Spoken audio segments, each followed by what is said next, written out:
तर आपण ह्या सगळ्यांना 5-5 लिटर दूध आता सध्या देत आहे आणि साधारण आपण 4 महिने दूध पाजतो कालवडींना. 3 महिने पूर्ण 5 लिटर नॉनस्टॉप पाजतो आणि चौथ्या महिन्यात 4 लिटर, 3 लिटर, 2 लिटर असं करत करत पूर्ण 4 महिने दूध पाजतो. आणि दूध पाजतो त्याच्यानंतर आपण पाणी त्यांना एक 8 ते 10 दिवसाचे झाल्यापासूनच पाणी पाजायला चालू करतो. बऱ्याच जणांचं म्हणणं असतं पाणी द्यायचं नाही, पण आपण कालवडींना पाणी दिलं पाहिजे. एक 8-10 दिवसापासून पाणी थोडं थोडं द्यायला चालू केलं पाहिजे. आणि त्याच्यानंतर जंताचा डोस जे असतात ते जंताचे डोस पण कालवडींमध्ये एक सगळ्यात जास्त महत्त्वाचं काय असेल तर जंताचे डोस असतात. आता आपण ह्यांना 2-2, 3-3 डोस दिलेले आतापर्यंत. ह्या 1.5-2 महिन्याच्या कालवडीत त्यांना आता जवळजवळ 3-3 डोस झालेत.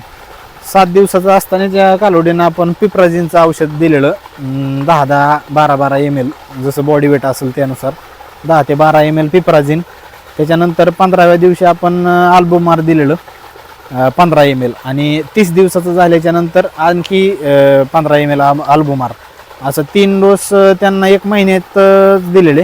त्याच्यानंतर आता 2 महिन्याचं झाल्याच्या नंतर बँडिकाइड देणार आपण. त्याच्यानंतर 3 महिने झाल्यानंतर आणखीन दुसरं पास्मिन असेल किंवा चौथ्या महिन्यात हायटेक एखादं. त्याच्यानंतर जायक्लोजचं असेल. त्याच्यानंतर जे क्लोसेंटाल असतात ते असेल.